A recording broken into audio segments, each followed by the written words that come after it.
Breaking news. Israel inatake ang Russian base.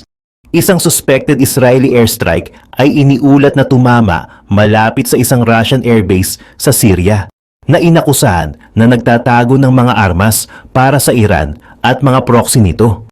Hanggang 30 missiles ang pinaputok sa isang target malapit sa Khmeimim Airbase sa Latakia at kumakalat sa online ang mga video ng malalaking pagsabog malapit sa Russian facility sa Magdamag ayon sa ulat ng Telegraph. Ang paglitaw ng secondary explosions ay nagpapahiwatig na ang mga pag-atake ay tumama sa isang weapon or munitions depot ayon sa UK outlet. Naganap ang pag-atake isang oras matapos ang isang Iranian Qasem Fars Airlines cargo plane na maaaring naghahatid ng mga armas ay lumapag sa base, sinabi sa Telegraph na binabanggit ang mga ulat sa Syrian media. Ang airline ay dating inakusahan ng pagdadala ng mga armas para sa Islamic Revolutionary Guard Corps ng Iran. Walang official confirmations tungkol sa pag-atake na binanggit ng mga Russian wartime blogger at mga grupo ng media sa Lebanon na nagmungkahi na ang mga drone ang ginamit sa pag-atake. Ang mga video ng di umano'y pag-atake ay napansin din ng mga opisyal at media outlet ng Ukraine na ipinagdiriwang ang pag-atake na nasa hangganan ng kanilang kaaway sa Moscow. Ang Center for Strategic Communications ng Ukraine ay nag-claimed ng walang ebidensya na ang pag-atake ay nag-decimate sa Russian airbase, na nagsasabi na ang mga red lines ng Russia ay umiiral lamang sa mga fairy tales. Bago ang mga ulat ng pag-atake na yon, sinabi ng state-run Sana News Agency ng Syria na isang Israeli airstrike ang tumama sa isang residential building sa Damascus na ikinamatay ng hindi bababa sa 3 tao at iniwan ang 3 iba pa na nasugatan. Kinumpirma ng isang reporter ng Associated Press sa pinangyarihan na isang missile ang tumama sa 4 na palapag na gusali ng apartment. Karaniwan nang hindi nagsasalita ang Israel tungkol sa mga suspected strikes sa Syria, katulad ng kanilang diskarte sa mga pag-atake sa Iran. Another breaking news. US nagpadala ng libo-libong sundalo sa Middle East. Ang US ay magpapadala ng ilang libong troops sa Middle East upang palakasin ang security at i-defend ang Israel kung kinakailangan, ayon sa sinabi ng Pentagon noong Lunes. Ang announcement ay kasunod ng balita na ang Israel ay nag-launch ng limited raids across the border sa Lebanon. Ang karagdagang puwersa ay magdadala sa kabuuang bilang ng mga troops sa rehiyon sa humigit kumulang 43,000. Ang pagtaas ng presensya ay mag-i-involve ng multiple fighter jet at attack aircraft squadrons, ayon sa Pentagon spokeswoman na si Sabrina Singh. Sinabi ng mga US officials na ang kabuuan ay kasama ang maliit na bilang ng iba pang mga troops upang ma-augment din ang presensya. Ito ay kasunod ng mga recent strikes sa Lebanon at ng assassination ni Hezbollah leader Hassan Nasrallah. Isa itong significant escalation of war sa Middle East sa pagkakataong ito sa pagitan ng Israel at Hezbollah.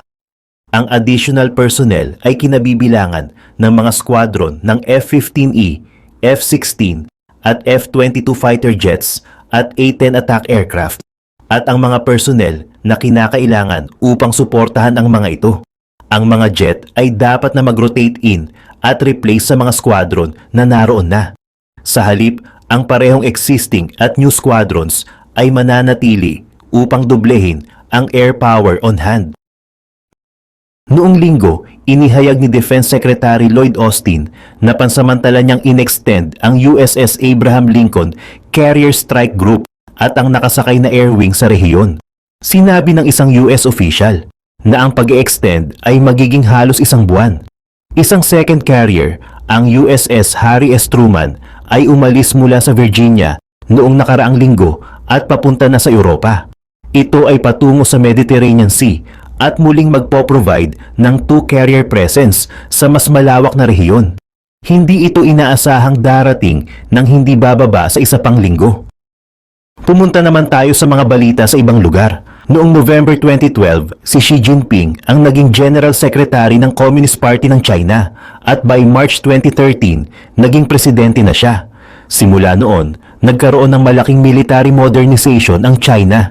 Lumaki ang Air Force, Navy at nuclear capabilities nito.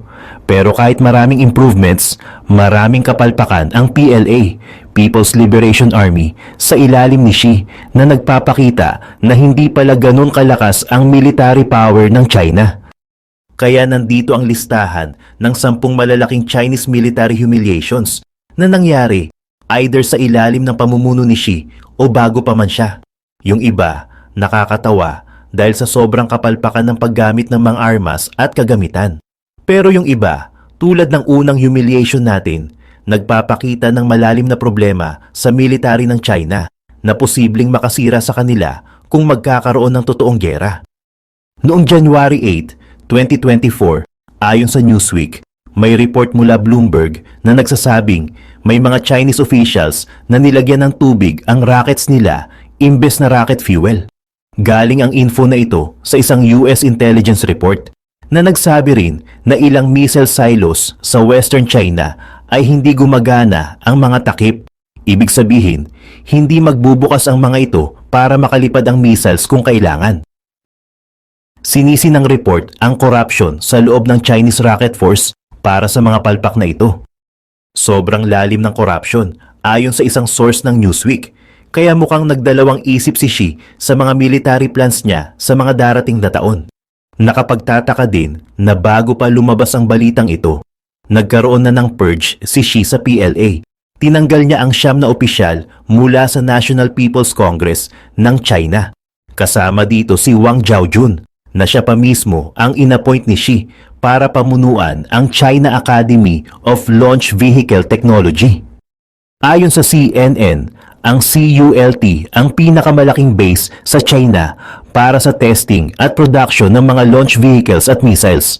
Si Wang ay halos 3 dekada nang nagtatrabaho doon bago siya tinanggal.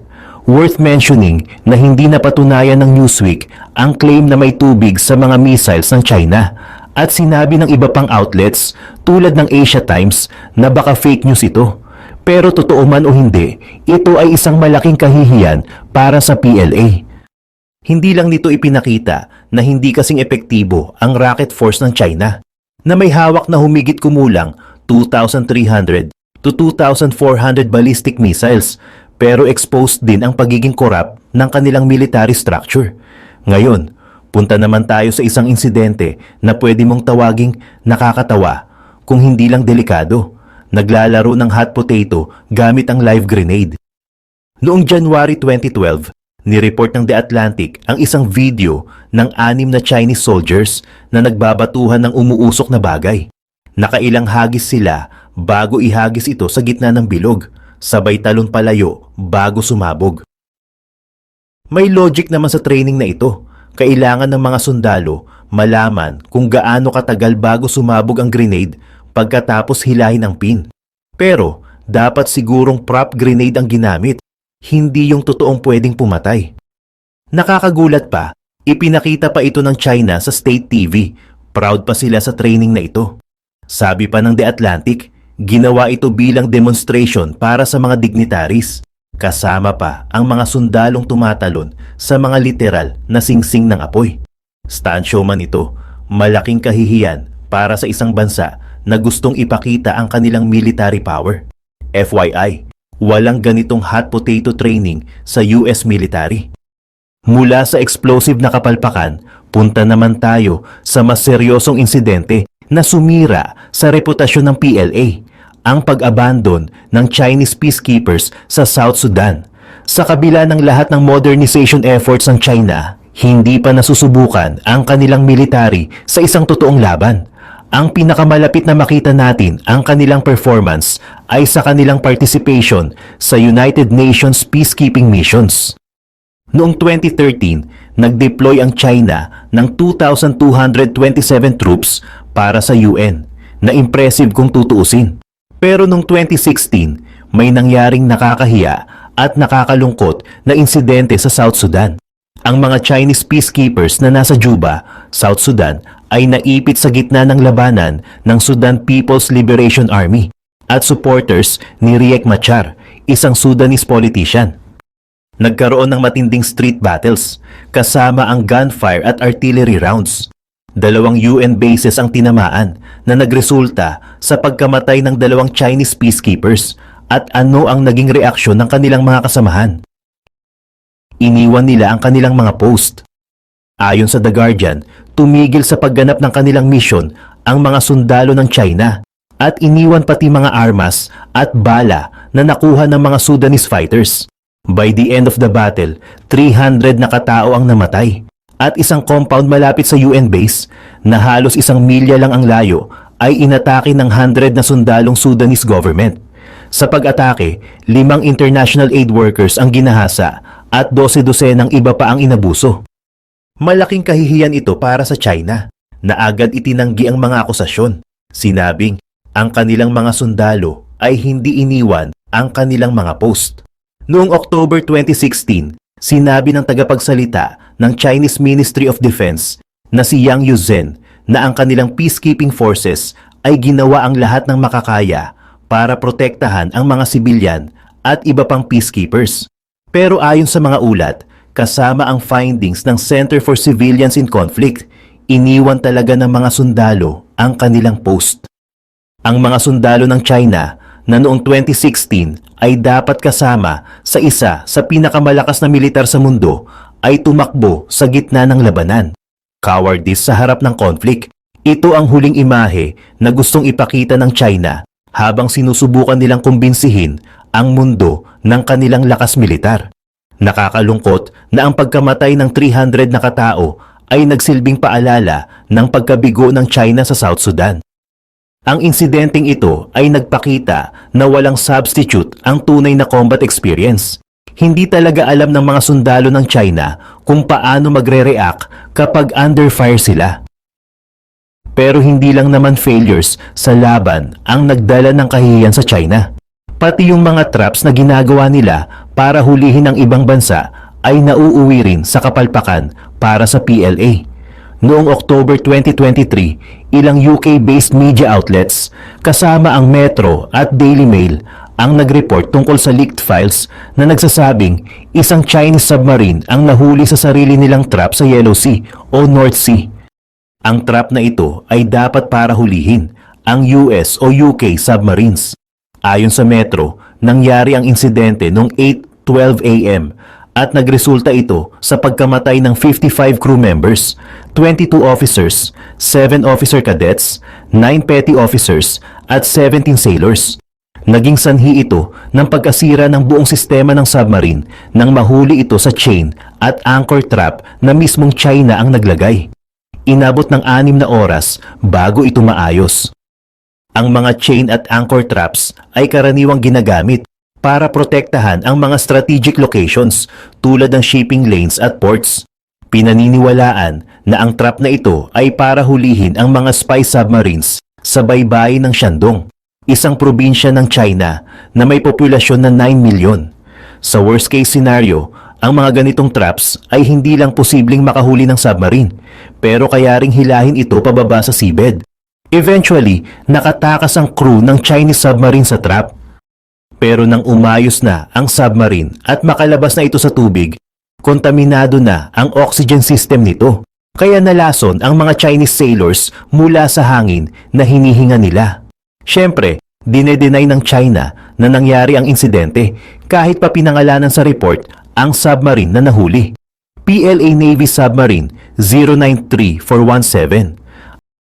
Ayon sa isang British submariner na nakausap ng Daily Mail, posible raw talagang mangyari ang ganitong sitwasyon kung saan isang Chinese submarine ang mahuhuli sa sarili nitong trap. May 2 dahilan kung bakit hindi humingi ng tulong ang China. Una, kung hihingi sila ng aid, malalaman ng iba na naglalagay sila ng traps sa tubig na hindi naman nila lubos na kontrolado. Ang Yellow Sea ay nasa pagitan ng mainland China at Korean Peninsula at nagsilbing peace zone mula noong 2018. Ibig sabihin, hindi dapat naglalagay ng traps ang China doon. Pangalawa, at mas nakakahiya, kailangan nilang aminin na ang sarili nilang submarine ang nahuli sa trap na sila rin ang gumawa. Ipinapakita nito ang kakulangan ng komunikasyon sa iba't ibang departamento ng PLA. At pinapakita rin na hindi ganun ka-advanced ang mga submarines ng China gaya ng gustong ipakita ng Beijing. Ayon sa British submariner, ang Royal Navy ay may kagamitan na kayang mag-absorb ng CO2 at mag-generate ng oxygen sa ganitong sitwasyon. Malamang, hindi lahat ng bansa ay may ganitong klase ng tech. Sa kabila ng modernization efforts ng China, hindi pa rin nila na-equip ng safety features ang submarines nila para protektahan ng crew kung magkaproblema ang primary systems. Ang kakulangan ng equipment, dagdag sa malaking kapalpakan ng pagkahuli sa sariling trap, ang dahilan ng pagkamatay ng 55 PLA personnel. Hindi ito ang unang pagkakataon na nasa panganib ng mga Chinese soldiers ang sarili nila dahil sa kanilang sariling mga armas. Buti na lang, sa susunod na insidente, walang namatay. Kahit pwede itong magresulta sa trahedya. Kasi kapag live grenades na ang hawak, ang huling gusto mong mangyari ay ang mawalan ng kontrol dito. Noong December 2011, lumabas ang footage ng isang Chinese training exercise kung saan tinuturuan ang isang recruit kung paano hilahin ang pin at ihagis ang grenade. This time, walang mga circle o hot potato games. Nasa loob ng practice bunker ang sundalo kasama ang drill instructor para ihanda ang granada. Maayos naman niyang nahila ang pin at handa na siyang ihagis ang explosive sa kabilang pader. Pero nung inihagis niya, bigla niyang napansin na wala na sa kamay niya ang grenade. Nabitawan niya ito habang inaabot ang pader, kaya bumagsak ito sa katawan niya at tumalbog sa pader. Mabilis na nakareact ang drill sergeant, hinila niya ang shock na recruit sa likod ng cover bago sumabog ang grenade na ilang talampakan lang ang layo sa kanila. Medyo mahirap intindihin kung bakit pumalpak ang recruit sa paghagis, pero mukhang may kinalaman ito sa teknik na tinuro sa kanya. Kitang-kita sa video na hawak ng sundalo ang grenade gamit ang parehong kamay na outstretched bago niya iwinasiwas ng todo ang braso. Sa sobrang exaggerated ng galaw, baka nawala siya sa focus kaya bumagsak ang grenade. Swerte talaga ang PLA na hindi nasabugan ng recruit ang sarili niya.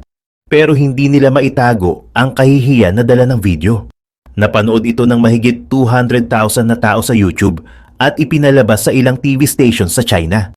Isang literal na explosive humiliation. Buti na lang, grenade lang ang involved dito. Noong June 2024, muntik nang magkaroon ng mas malalang aksidente nang may biglang lumipad na rocket ng China. Noong June 30, isang Tianlong 3 rocket ng Beijing Tianbing Technology Company o Space Pioneer ang dumaan sa basic testing habang nakadock sa launch pad. May nangyaring mali. Ang tawag ng kumpanya ay structural failure at biglang kumalas ang rocket mula sa pad. Lumipad ito ng 0.93 miles bago bumagsak sa hilly region ng Gongyi sa Central China. Buti na lang, walang casualties kahit nagdulot ito ng sunog. Ang iba't ibang piraso ng rocket ay kumalat sa isang safe area na tinukoy ng Space Pioneer at naagapan naman ng Gongyi Emergency Management Bureau ang sunog. Ang Tianlong 3 ay interesting na rocket. Sinasabi ng Space Pioneer na kamukha ito ng SpaceX Falcon 9 rocket, isa sa mga maraming tech na kinopya ng China mula sa ibang bansa. Ito ay two-stage rocket na intended na i-launch sa space. Liquid propellant din ang gamit nito, tulad ng Tianlong 2 na gumagamit ng kombinasyon ng oxygen at kerosene.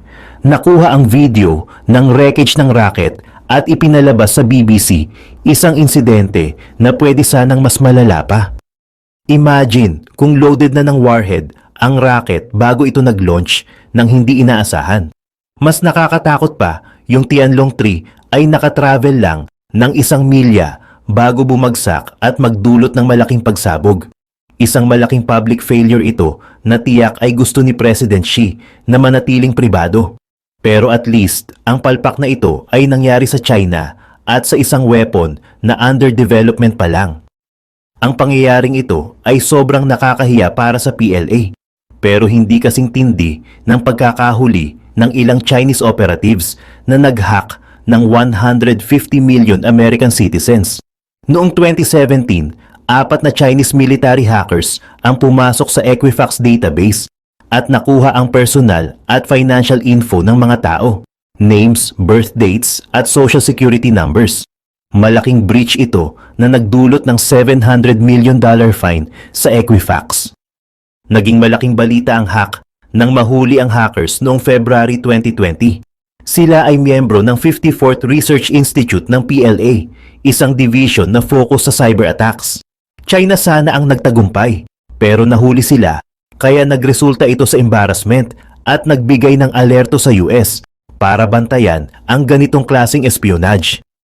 Ang susunod na pangyayari ay isang malaking pagkakamali, ang pagbagsak ng kanilang sariling eroplano. Noong March 2022, isang Y-8 anti-submarine aircraft ng PLA Air Force ang nag-crash sa South China Sea. Ayon sa isang maritime analyst, sinubukan ng China na itago ang aksidente sa pamamagitan ng surprise military exercises sa area. Hindi ito mechanical failure, pero maaaring sanhi ng bad weather o pilot error. Patunay na ang training ng kanilang mga piloto ay kulang. Lalo itong nakakahiya dahil China ay nagpapakita ng lakas militar, pero nag-crash ang isang basic patrol plane. Sunod na humiliation, isang artillery na tila may hydraulics na nagbo-bounce habang hinahatak ng truck. Ang video nito ay kumalat at nagtatawa-tawa ang mga nakakita. Hindi ito bagay na magpapakita ng military might. Panghuli at pinakaseryosong issue, corruption sa CCP. Noong June 2024, dalawang Chinese defense ministers ang na-expel dahil sa bribery. Isa sa kanila, si Wei Feng, ay dating leader ng China's rocket force, pero natanggal matapos ang mga skandal. Ito'y nagpapakita na ang gobyerno ni Xi Jinping ay puno ng opisyal na walang military experience, na mas inuuna ang pansariling interes kaysa paghahanda ng bansa sa digmaan. Sa lahat ng military fails na nabanggit, ang corruption sa PLA ang pinakadelikado. Maaaring makasira ito ng image ng China bilang global power, lalo na kapag dumating ang oras na kailangan nilang makipagdigma. Ano sa tingin nyo? May mga humiliations ba kaming hindi nabanggit? Ano ang ibig sabihin ng mga ito para sa PLA? Comment nyo ang inyong opinion sa baba.